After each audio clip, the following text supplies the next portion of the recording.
Now let's begin this conversation taking our quote from Mahatma Gandhi, an Indian lawyer and anti-colonial nationalist, and he's also a political atheist. He once said, "There are no goodbyes for us. Wherever you are, you will always be in my heart." Great one.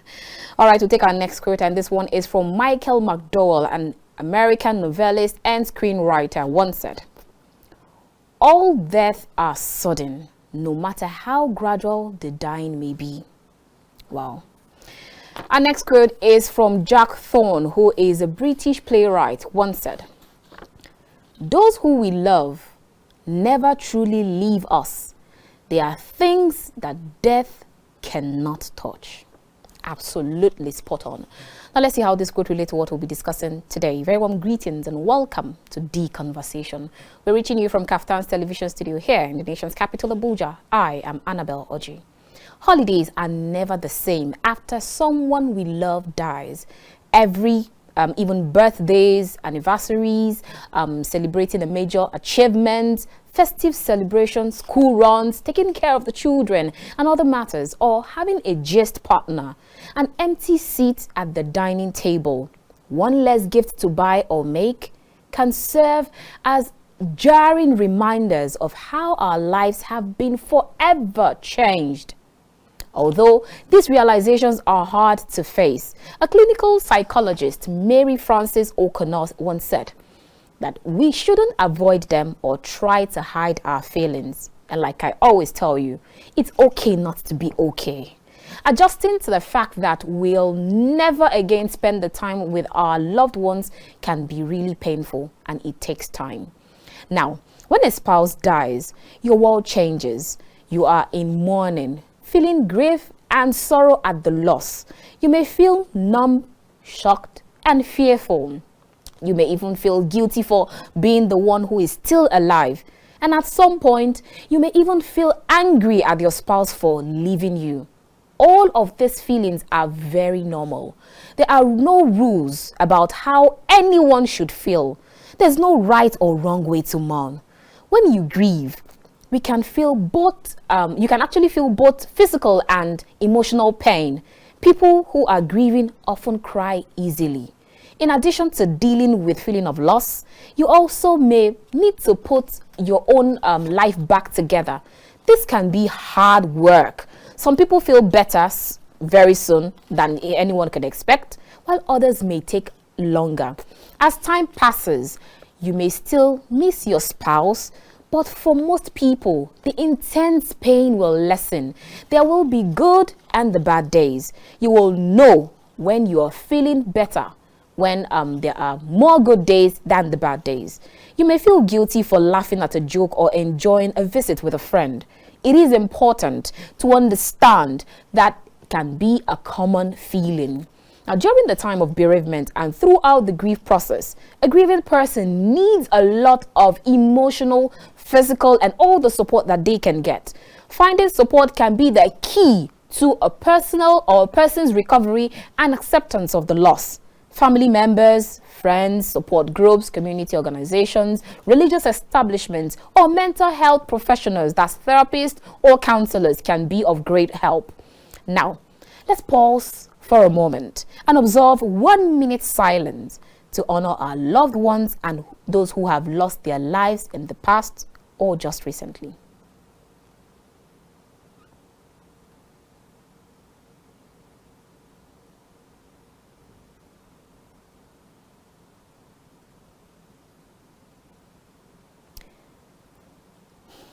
May our Heavenly Father grant eternal rest to those who He lost. May the souls of the faithful departed through the mercy of God rest in peace. And may God continue to give their families and loved ones the fortitude to bear the irreparable loss. Amen. What will you do when your ride or die is gone? Someone you vow to stay together till death do you part. My guest on the show today, I have two guests. My first guest is Temilayo Ekine-Alalibo, who is an entrepreneur, and she's also a caterer.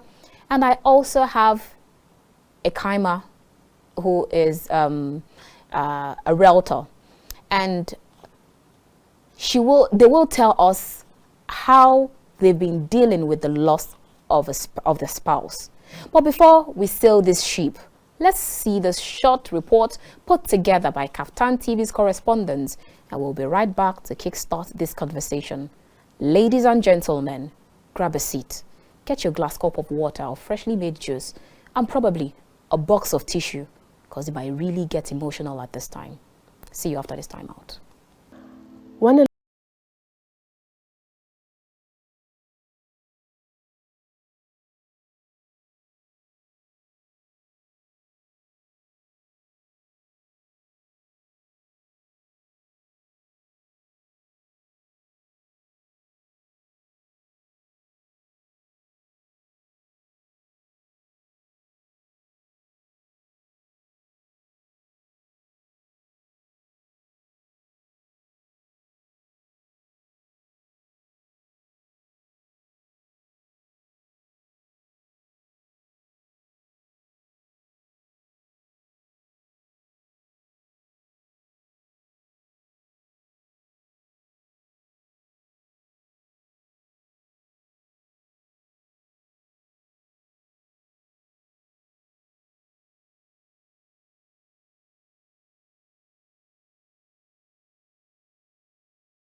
She died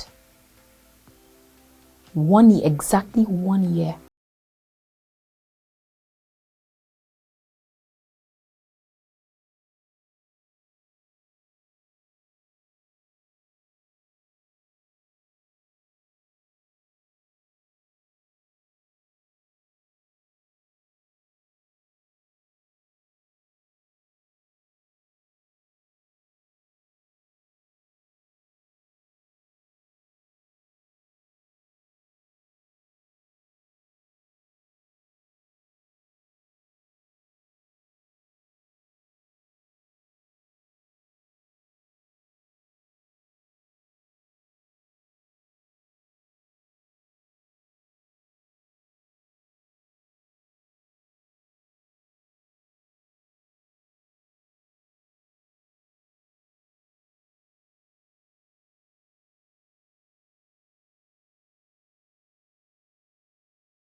59 years. You hear people, somebody has died, you feel it's a distance, it can't come close to you.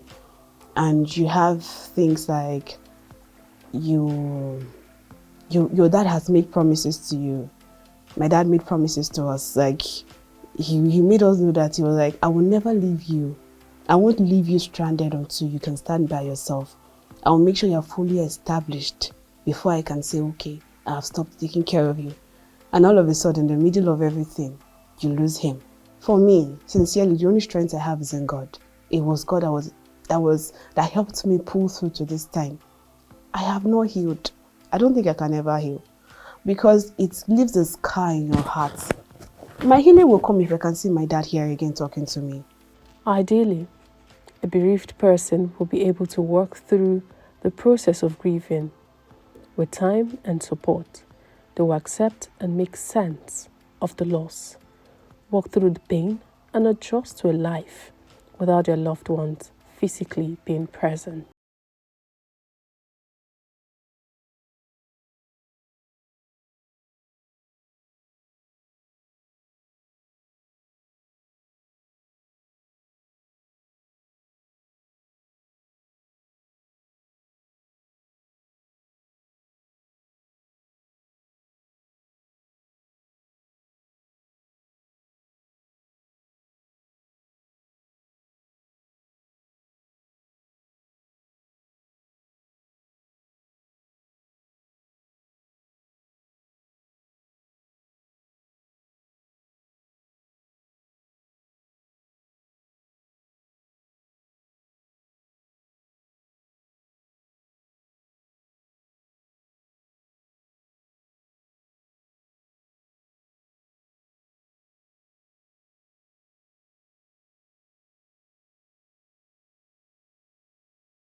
Welcome back. If you just joined us, this is The Conversation. We're reaching you from KAFTAN's television studio here in the nation's capital, Abuja. And like I said before, we have two guests. My first guest is Temilayo Ekine-Alalibo, who is an entrepreneur and a caterer. It's great to have you on the show today, ma'am. Thank you very much. It's nice being here. Yeah, nice to have you too.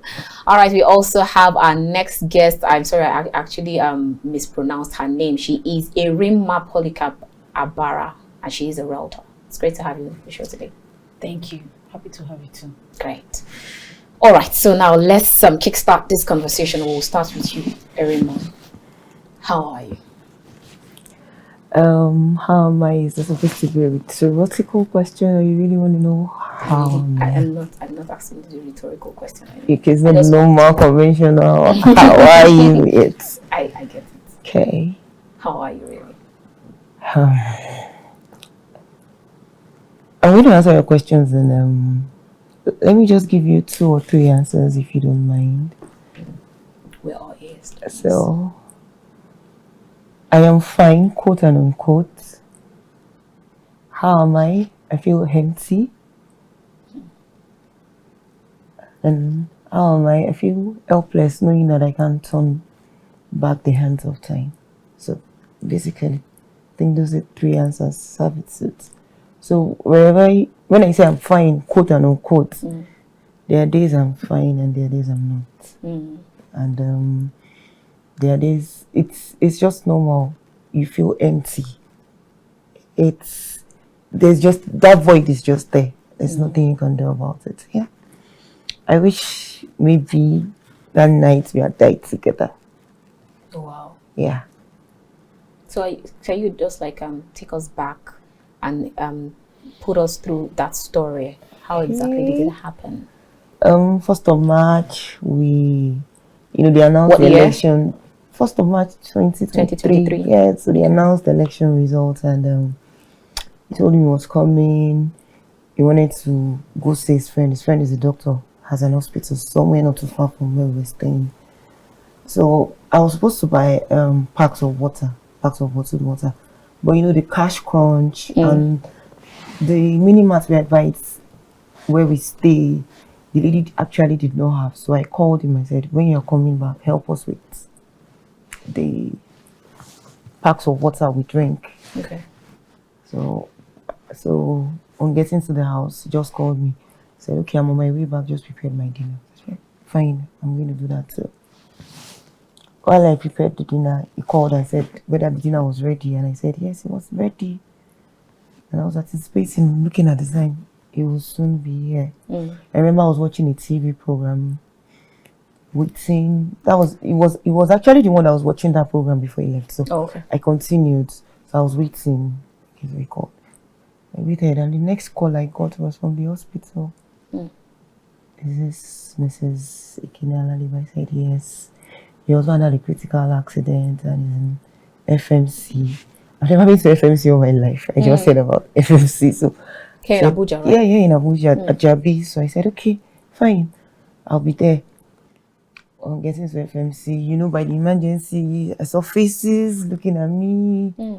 I was like, I just went to the ER and I saw this machine that reads the heartbeat, and I saw it was no longer moving. And behold, my husband's lifeless body covered in blood.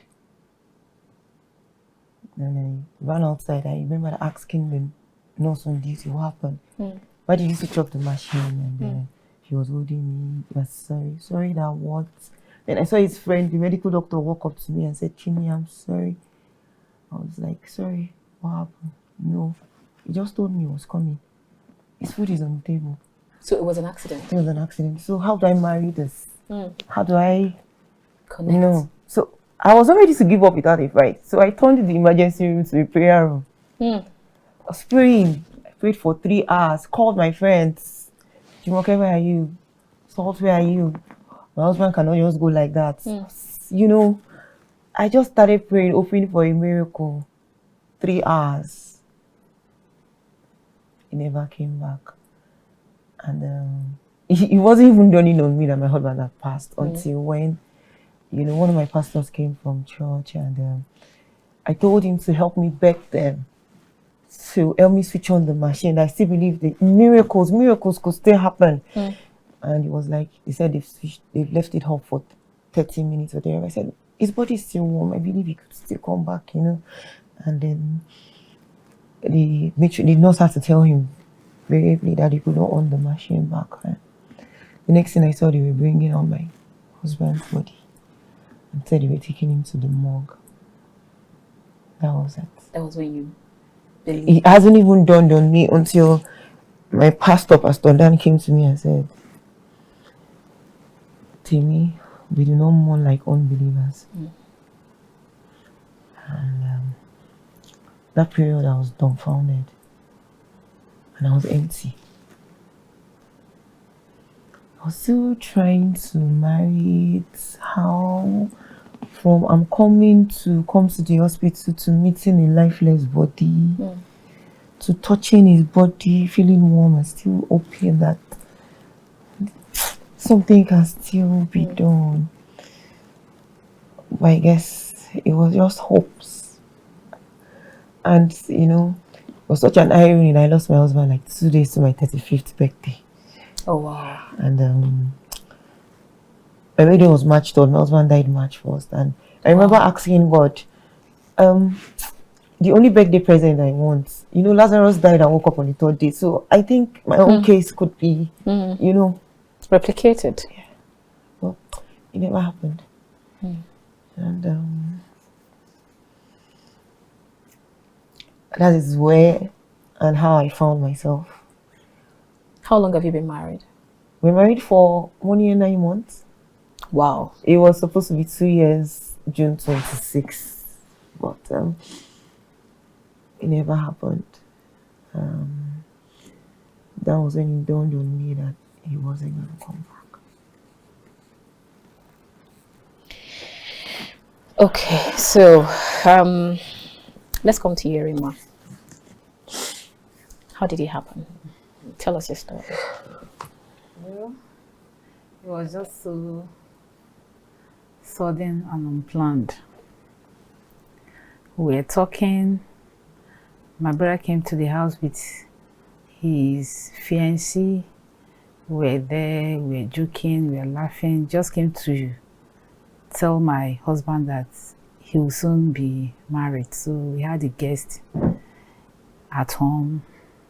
So after a while, my husband said that he's feeling weak. He wants to go and rest. So he entered the room. After a while, I went inside to check up on him, how he's doing. He told me he was sweating. I said, where is this sweat coming from? Do you want to take a cool bath? He said, no. I said, okay. What do you want? Oh yeah, let's get to the balcony. Maybe so that you get some fresh air. He said, okay. Got up. As we're just going to the balcony, that was where he slumped. Oh, wow. Before I knew what was happening, it was so... what's actually happening? What is this? I've never seen this before. What is happening? I started shouting, don't do this. So I just put my hands in between his armpits and now brought him down, and as he was falling, he fell into my hands, brought him down, laid him, now rushed, was shouting, calling neighbors. They rushed in. The neighbors came in, we rushed him to the hospital, and that was it. They were trying to see if they can resuscitate him, but that was it. After about 2-3 hospitals, we even went to FMC and Cedar Crest. First, Cedar Crest, they confirmed him dead. I said, no, my husband can't be dead. I was shouting. I said, you have to get other options. We went to one private hospital close by in Area 11. They confirmed him dead. I said, no, it can't be. Went to National Hospital. That was where it dawned on me. You were carrying him all to those yes, hospitals? Neighbors came, family members, my friends from my religious body and everybody just gathered. Immediately I started putting call my family members, my brothers, everybody was just running around. They were the ones. I was there in the car with him. Oh, okay. I was there in the car with him, so rushed him. All those while I was telling them, no, he can't be. He can't be dead. It's not possible. Someone that we are just playing with the kids not long ago. How many kids do you have? I have two girls. Okay. How long have you been married? Before he died. Before he died, how long? Yes, that was the 11 years. Wow. So being together for 11 years. So that was it. Before how old are your kids? 8 and 10. So now that was okay. That was before he died. Before he died, they were 6 and 8. Oh wow. So how were you able to relate that story to them, and how are they taking it now? In fact, when it happened, when they confirmed him dead, I was shouting. I said, you just have to get up, because what do I tell your kids? How do I explain it to them? What do I tell them? How do I tell them that the father that just left the house is gone? In fact, it was so devastating. I can't just, it's something that you cannot imagine. It's better imagined than experienced. It's not just a good one. So I didn't really know. I was just shouting. What do I do? Where do I go? How do I explain to your kids that you are no more? Because if that was what really, that really got to me. What do I tell them? In fact, when I came back, they say, Mommy is back, Daddy is back. That was what they were shouting when I came back very late, very early, in the early hours of the morning, because it happened This thing happened around 10 or thereabout on March 28, 2021. Okay. Yeah, so around 8 p.m., around 10 p.m. So that was when it happened. So when we came back around that like 2, the children woke up because already my sister-in-law was there. They were taking care of them. They had to, trying to make them, but they couldn't. So immediately they heard my voice. They jumped. Where is Daddy? It was something because he was someone that really loves his family so much. So there's nothing we do everything together as a family. So him leaving us was like a very big blow. It was a terrible blow. It was really a terrible one. So how have you been managing to be the father and the mother to the 2 daughters? Oh God. Well, we take it a day at a time. Okay. A day at a time.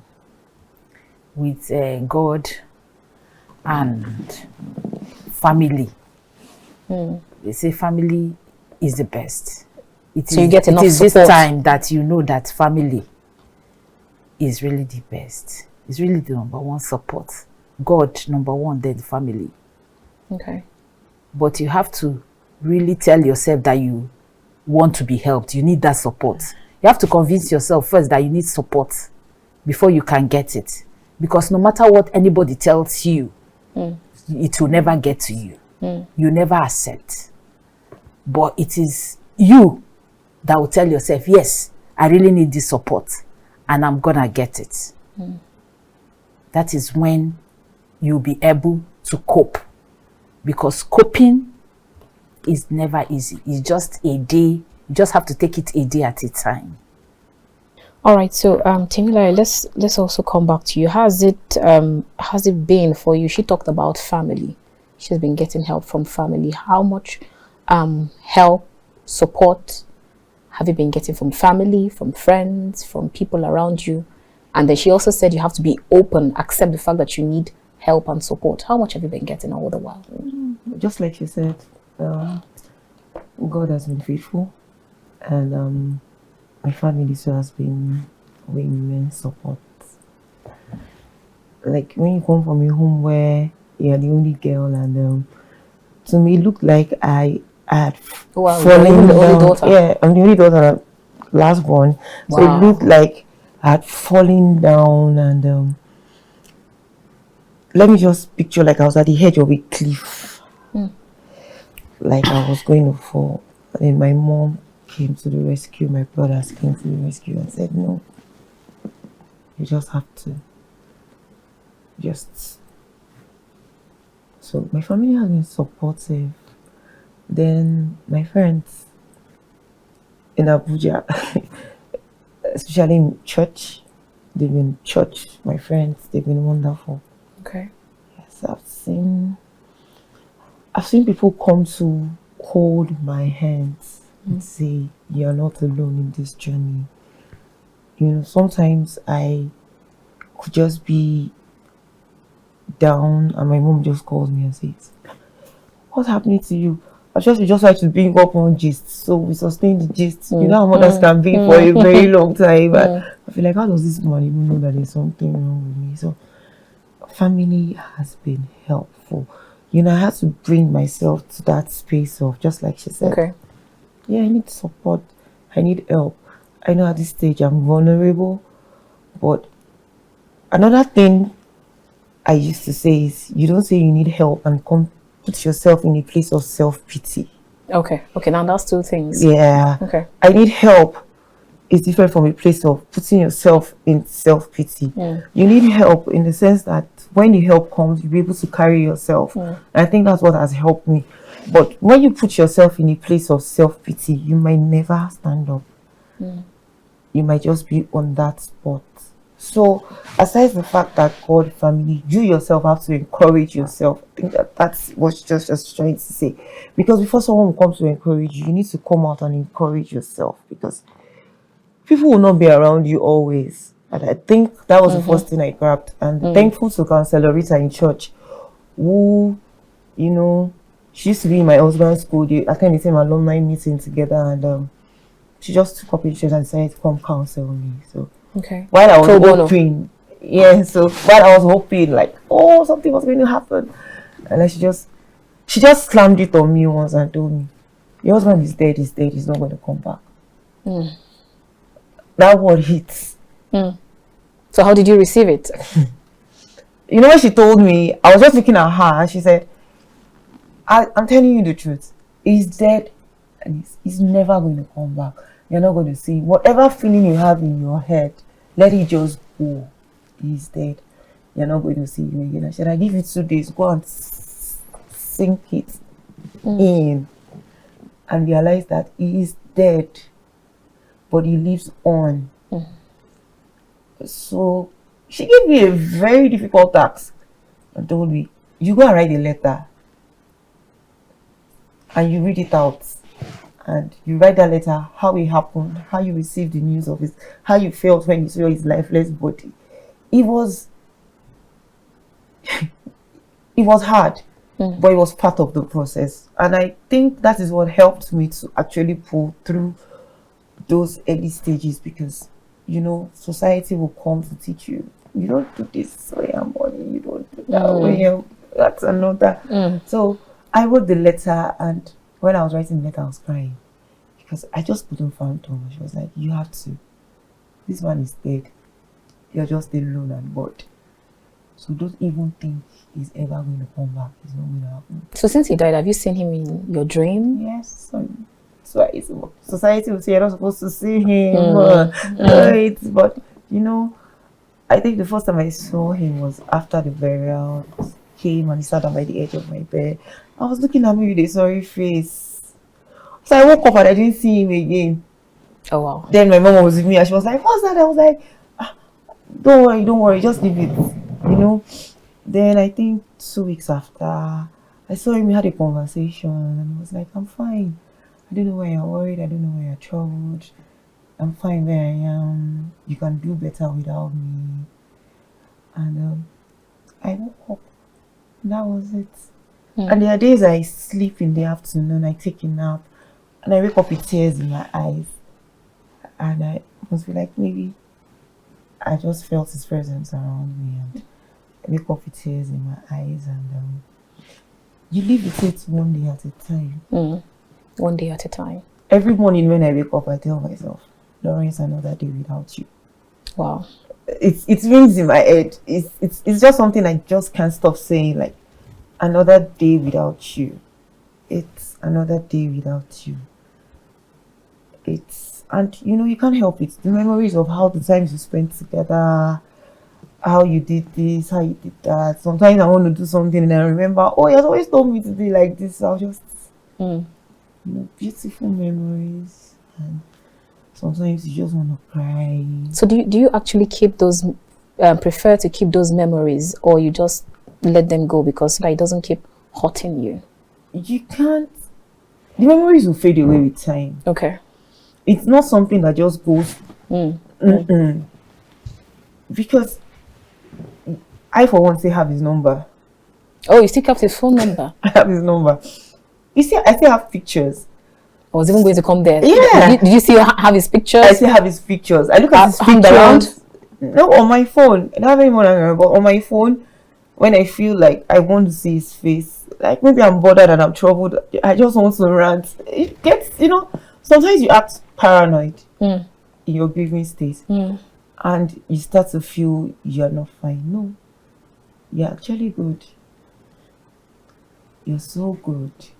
Do you have his properties? Yeah, I still have some of his things I hold. His Bibles especially. My husband used to have, like, you know, he's a devoted worker, so he had like 3 Bibles. So when they were just making do with the prophet, I said, you see those Bibles, just keep it for me. And just so I studied one, and I kept the bigger one. So sometimes when I want to rant and I don't have, I just want to rant, I just go and look at his picture. I rant, and when I'm okay, I rant and I cry when I'm okay. Say, fine, I'm fine, I'm okay now. So I do the pictures. Okay. And sometimes when you act, you know, that sometimes I've acted and I ask myself, you know, widowhood takes you from who you are before to an entirely different person. World, yeah. That you have that consciousness of, this is not me. This is not who I am. But it's part of the grieving process.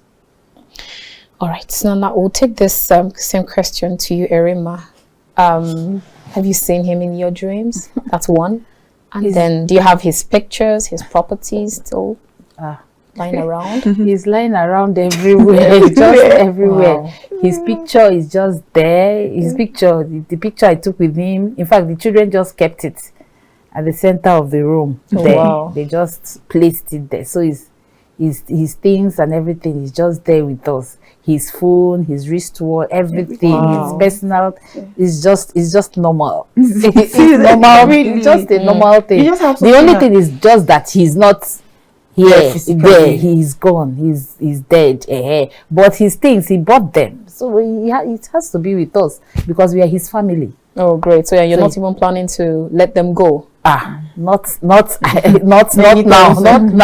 not now. We are still with it. Okay, so do you still see him in your It's dreams? a normal thing. When you're grieving, you see, just like even when he's alive, you dream. It's just a normal thing. It's just a normal part of grieving and life. You still dream about the ones you love. Yeah, there's nothing wrong with it.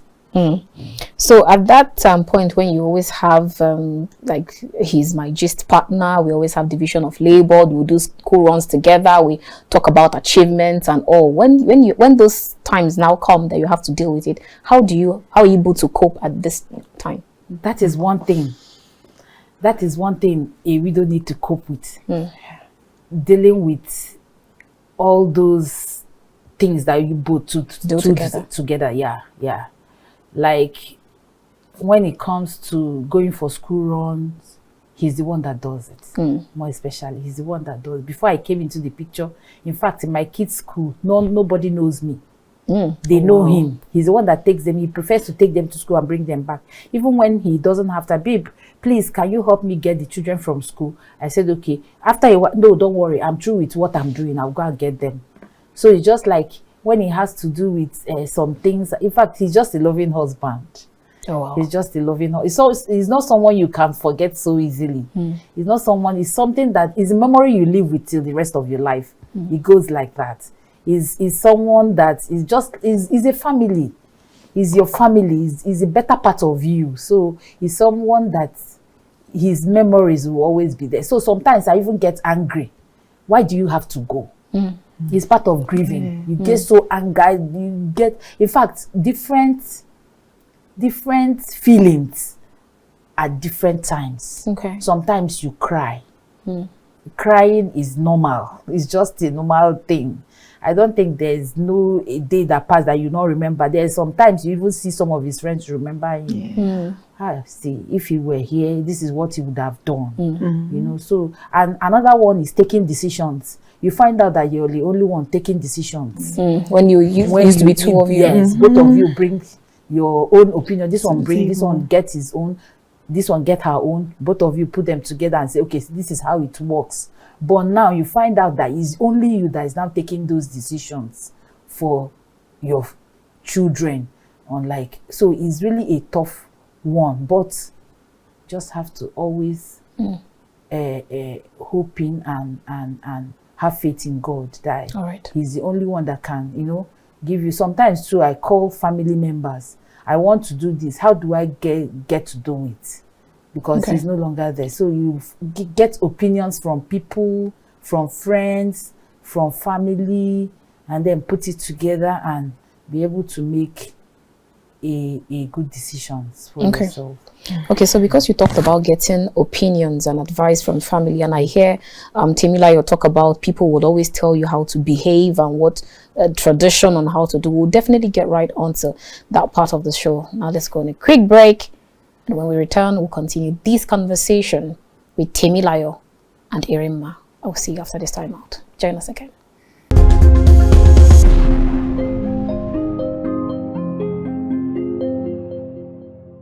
Welcome back. If you just joined us, this is The Conversation. We're reaching you from KAFTAN's television studio here the nation's capital, Abuja. If you just joined us, you've actually missed out on a whole lot, but then you can still join on the conversation as we're discussing. We're talking about spousal bereavement, and my guest on the show today is Temilayo Ekine-Alalibo, who is an entrepreneur, and we also have Erinma Polycarp, who is a realtor. All right, before we went on that break, we actually talked about advices that you can get from people. So now let's go back to that advices that you get from people, because we know that a lot of people would want to come and share their words, lend their voice. But at some point, personally, you just have to sieve the wheat from the shaft, know what you have to pick and what works for you, because nobody would teach you how to mourn. So at what point were you able to decipher, to pick what you need and let the rest go? Well, what happens is that when what happened, most time you are not your good self. You will not even be able to know what to do at that particular point in time. But with time, you'll be able to say, okay, this is actually what I want. When you start getting yourself, because initially, even phone calls, you not even be receiving calls, you not even be with the right frame of mind to receive calls or do anything. In fact, you see yourself not wanting to do anything. But with time, you start getting yourself, start gathering up your pieces and everything. In fact, there was one time that my daughter told me, say, Mom, she was 8 then. Mom, why are you crying? I don't like seeing you cry. Let the past be in the past. Oh, wow. Your 8-year-old daughter? Yes. Let's just forget about it. Let's move on. Oh, wow. Let's look at the future. I don't want you to look behind. Let's move ahead and forget about what has happened. Then I'll say, don't you know that it's a natural thing for someone to die? It's a natural phenomenon, Mommy. Daddy is gone. Wow. Let's move on. In fact, that really gave me courage. I can imagine. I get the way I act, the way I behave is for them. I do it just for them, not to feel after all this. If my kids can tell me this, then I just have to move on. So the courage and the encouragement they give me, I get from them, is wonderful. It's really wonderful. So awesome. It's just a day at a time. Decisions, yes, a lot of people bring their own, but you just have to know what you want, what you want for yourself. So you know what do I want? What do I really want? How do I want to grieve? How do I want to do this? How do I want to do that?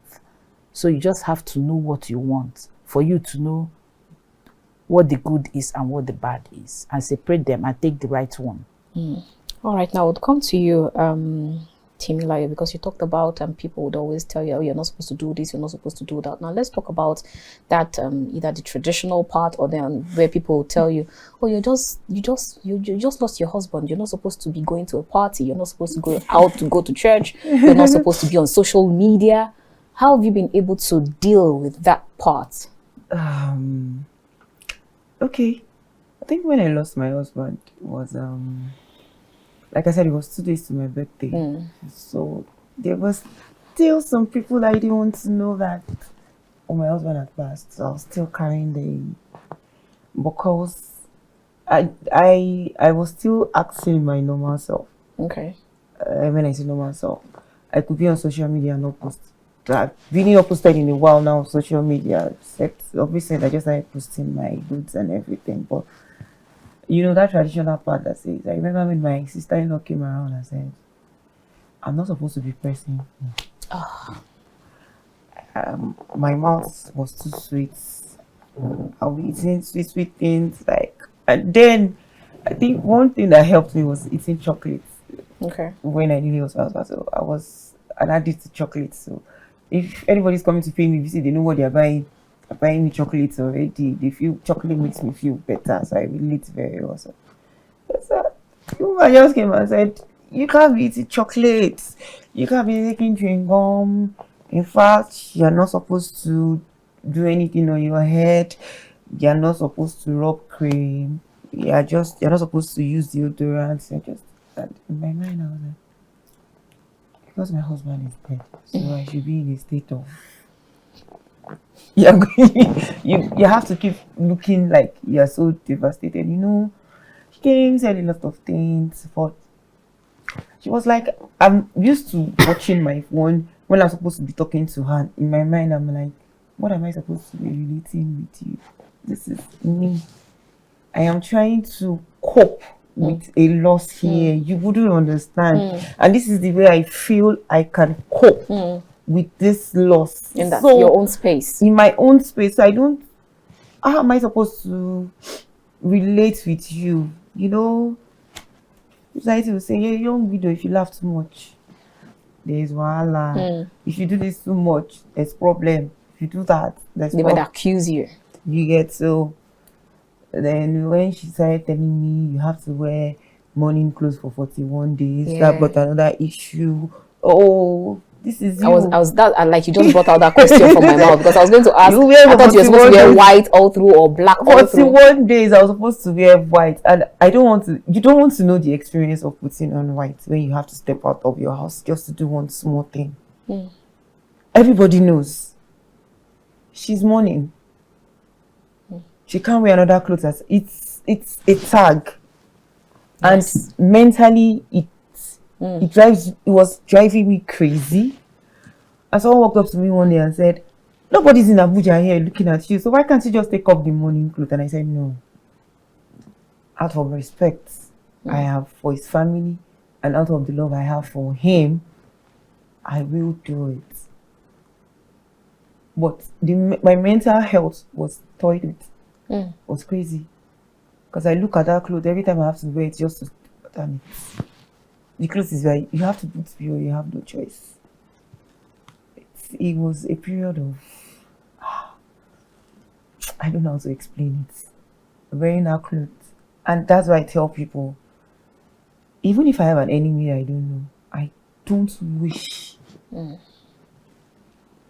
he or she loses a spouse rather, at a very tender age. And people say, no, now, it's not always done like that, blah, blah, blah. A man carries on better than a woman and everything. But I tell you, there are some men that will never get over the death of their wives. They're falling apart. Yes, they are falling apart totally. And there are some women that, one day I was having a conversation with Erinma, and I said, now I see why women that lose their husband rush to get married fast, because sometimes there's this emotion that you cannot curtail. You can't just hold it.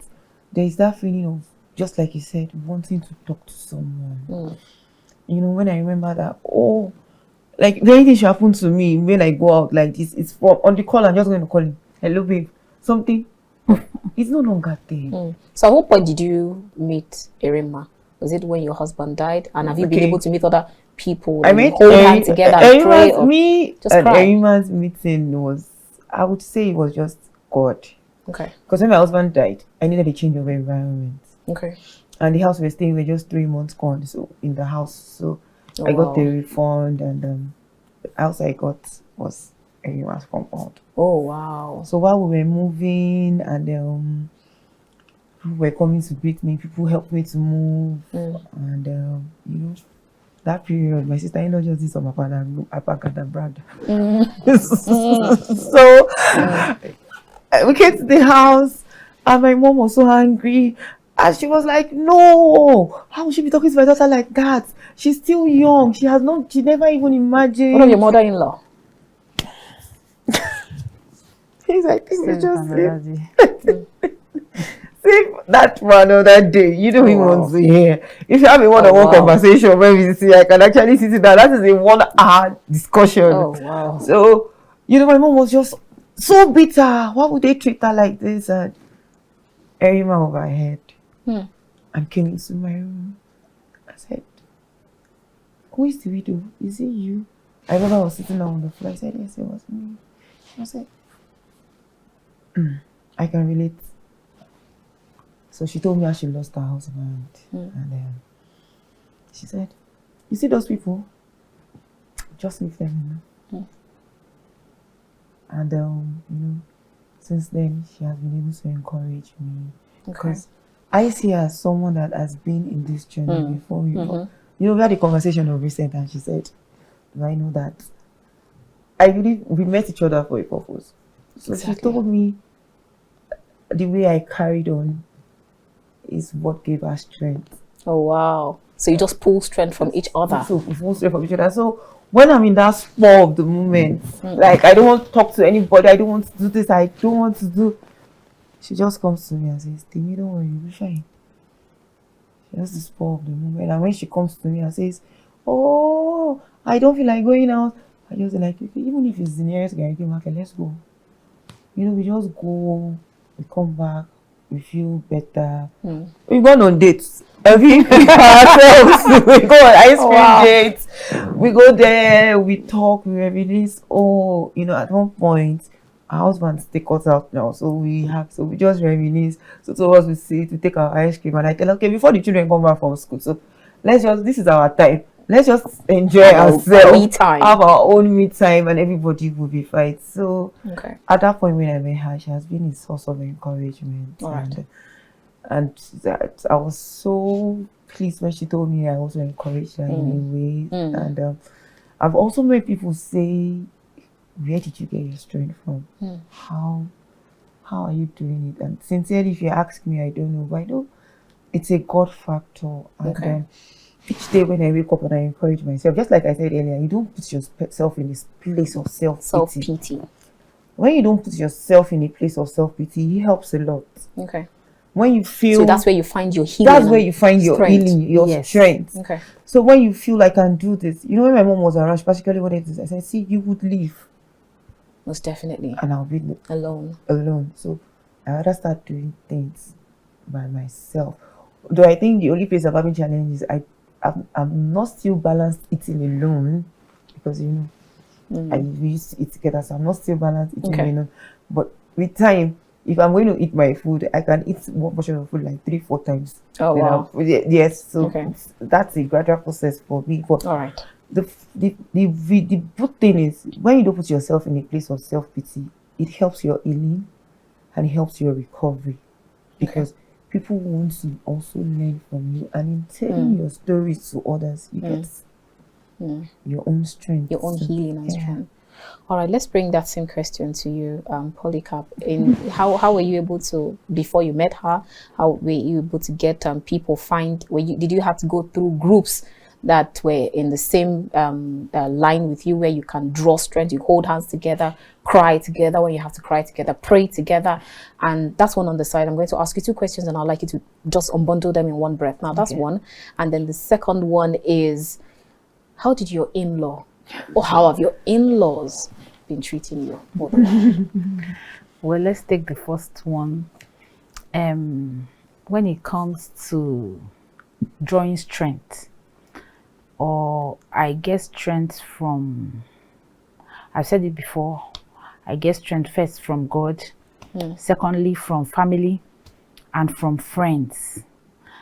There are people that, yes, they may not have passed through what I'm passing through, but their words of consolation and their attitude towards me makes it easier for me to pass through that healing process. So, you know, yes, my family was there. My mom, more especially, was there. Then my family, my brother, I had to leave where we were staying because it's not easy. The memories of everything you do revolves around there.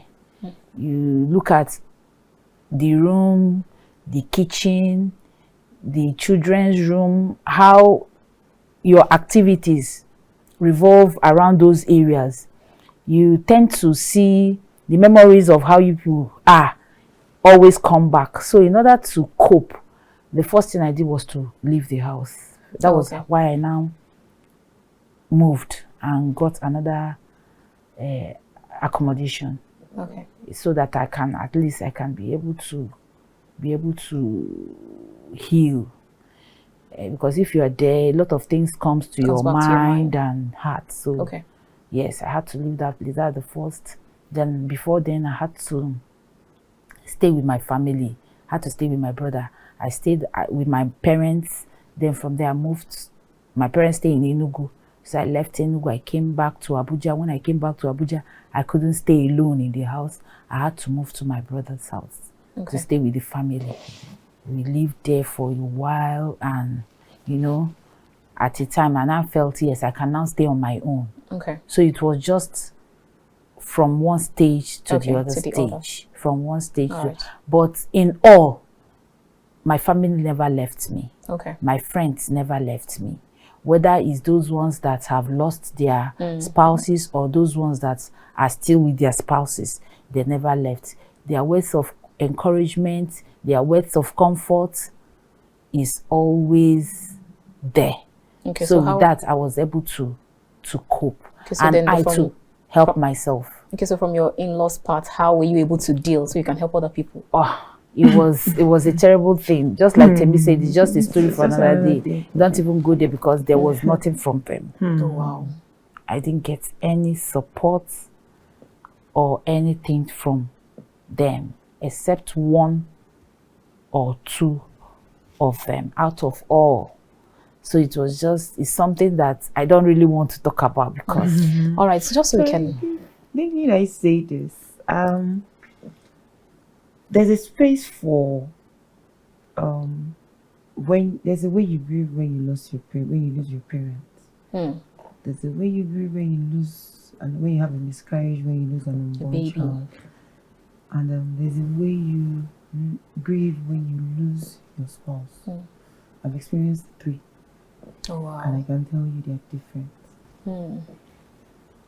I lost my dad when I was really 6, and I mean, getting pregnant when you just need to get married and anticipating for the baby to come, and along the line there's just a miscarriage somewhere. Oh wow. It's a different thing. Now losing a spouse is a different pain entirely. Wow, you're really you're really a strong woman. It's something that hits you differently, because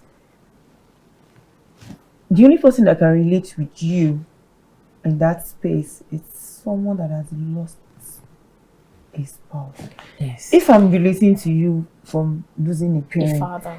a father, you might not have that consolation. If I relate with you when you lose a child, I understand the way your body feels when you lose that child, the changes in your body system, when you have to go through processes that you're not even nursing the baby. I don't know if you understand. So, and now when it now comes to losing a spouse, the grieving is different. Oh wow. All right, so just so we can quickly manage our time, let's talk about burial. How, because I know that he has been laid to rest, and then it's always a different kettle of fish when you go from one region to another, because I have experienced, I've lost both parents, and I have experienced from my part of the country where I come from, burial is almost like party, wedding. You are the only one that knows that you're burying, but every other person feels that it's a party, it's a jamboree, it's like harvest, let's bazaar, let's have fun. So during that process when you had to go through the burial, how was it for you? Well, very special gratitude to my father-in-law. Okay. The man never left me, and up to now he still communicates with me. Like, it was just the man that just helped me go through the burial rites. As in, I wasn't allowed to experience some burial rites, and at every point he will call me and tell me, "Tim, don't worry, your husband will be laid to rest." I remember the day to the burial, I was so sick, and he said, "What's wrong with you? Why are you sick?"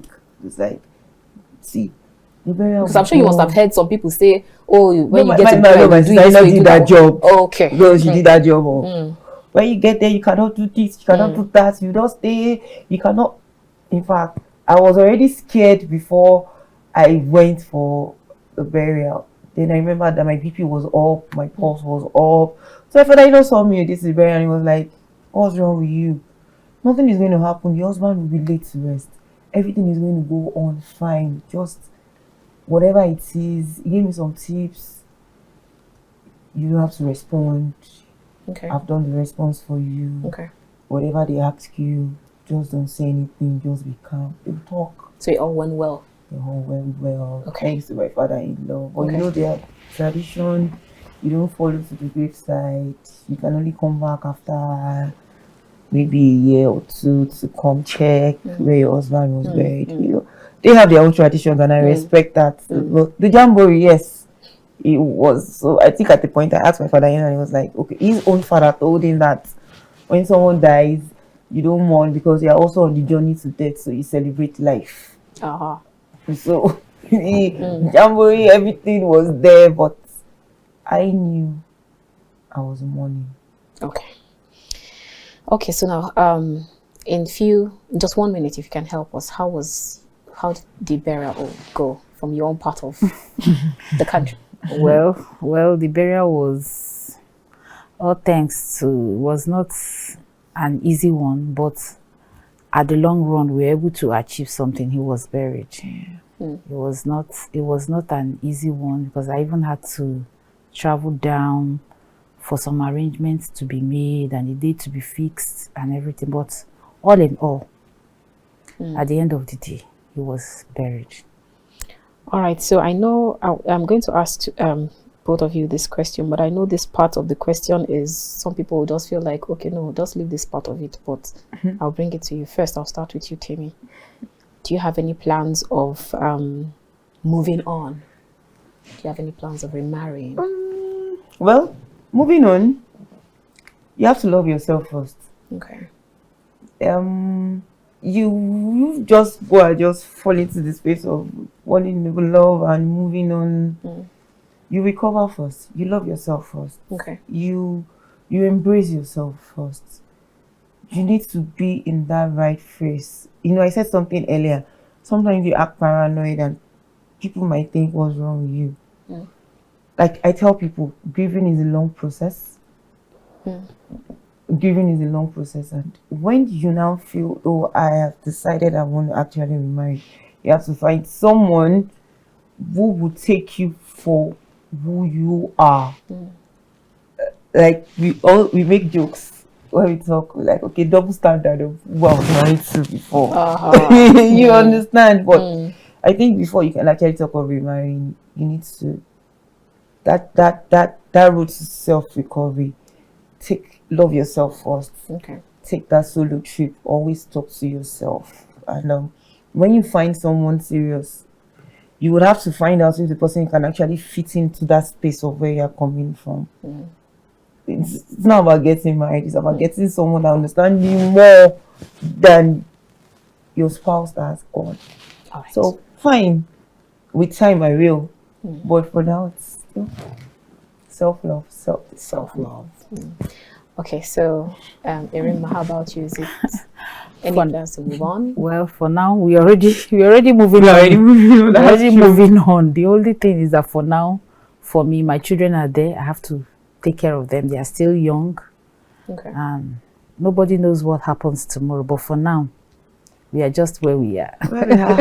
Self-love, yes. All right. Now, I would like to get your last word to the viewers, because to that one person who is watching us right now, who is grieving either a parent, a child, a miscarriage, or a spouse, I'd like to get your last word on how you've been able to draw strength and how they can be able to pull through at this time. Okay, for everyone going through any form of grief, I want you to know that you're not alone. God is with you. I draw my strength from God first. Family and friends around me. Friends who wouldn't criticize or judge you.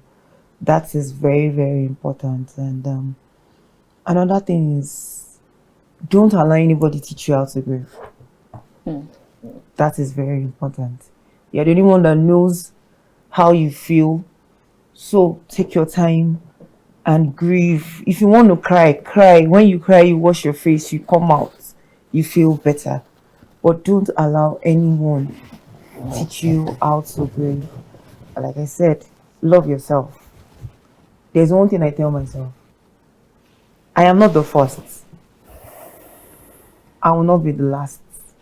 There are still people who will still go through these experiences. But in everything, you just hold on to God. God He will never fail you. You know, I had a conversation. We were having a conversation with Erinma, and we were talking. I was like, okay, fine. We don't even have anybody. That day we had the conversation. I was like, well, we have God. God is our husband. So let's wait for our husband to pamper us now. Funny as it might sound, but it's just the consciousness of the fact that you are not alone. God is there. All right. And every day He keeps giving that strength. He keeps giving that strength. He keeps giving that strength. So God first. And never stay away from family. Okay. I know this period of, like I was telling her, I've been paranoid to my brothers, shout at them, don't call me, just. But, you know, she saw my ranting once, and I was like, she just looked at me, and she came to meet me and she said, it's okay. And, you know, I just removed myself from that space. And the next day, my brother called me, how are you? Oh, wow, because they understand. So, remove yourself from that safe place of self-pity and just hold on to God. All right. And be around people that inform you positively. Don't be around people that will make you feel down because, oh, you've lost your husband or you've lost your wife. No. Okay. Be people that influence you positively. Okay, so let's get your last word from. Yeah. Well, it's normal for someone who loses a spouse to feel guilty. Yes, it's very, very normal. But just remove yourself from self-guilt. Take it a day at a time. Look up to God. Draw comfort and strength from families and friends. And just move on. Just take it one at a time. One at a time. One day at a time. Thank you so much. Temilayo Ekine-Alalibo, entrepreneur. It's been a wonderful time having this talk with you. And thank you so much, Erinma Polycarp-Abara. It's been a wonderful time having this discussion with you. It's my pleasure. Thank you for sharing your story. It's my pleasure. No pleasure. Thank you. Thank you so much. All right, viewers, that's where we end this conversation. We've been chatting with Temilayo Ekine-Alalibo, who is an entrepreneur, and we've also been talking to Erinma Polycarp-Abara, who is a realtor. And whatever time you're going through, whether you're grieving, it's a brother, it's a family, it's a friend, it's if you lost a spouse, or even anyone, even animal. Some people really are very close to their animal. Whatever you are grieving about at the moment, try and find, like they've said, leave self-pity, try and stay around people, and try as much. Nobody can tell you how to grieve. Nobody will explain to you how to grieve.